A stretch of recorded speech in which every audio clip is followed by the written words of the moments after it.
A story you'll see only on Fox 45, a 15-year-old stumped and kicked for his shoes. He doesn't want to feel like he's a snitch, but he is scared for his life at 15. Tonight, Natasha Williams spoke exclusively with the teen's mother about that frightening ordeal. The boy was attacked about shoes just like these. These are LeBron James, and they're pretty expensive. Now, that attack happened right here along this bridge on 3rd Street. And now his mother tells us that she's afraid to send him back to school because of a gang problem there.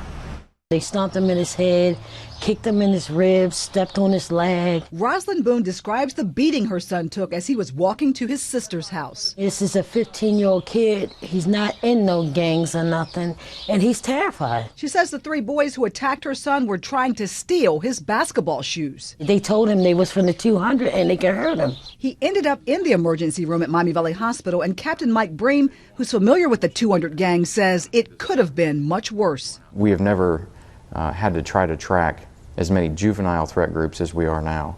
And when I mean threat groups, they're a group of kids that they're harming people. They're committing felonies. He says they're working with juvenile court, probation, and the schools looking for ways to reach the kids before it's too late. There's the 4-Way, Loud Pack, Uptown, 200. Yeah, all those groups seem to be a popular mix within the juveniles.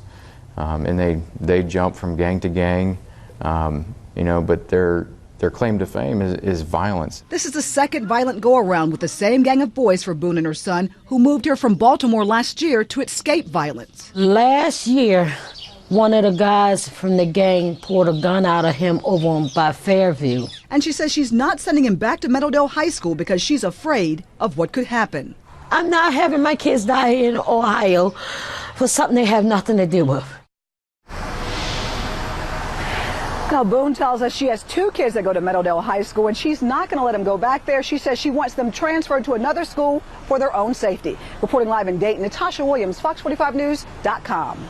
Those LeBron James shoes right there the gang tried to steal, they range in price from $150 to $250.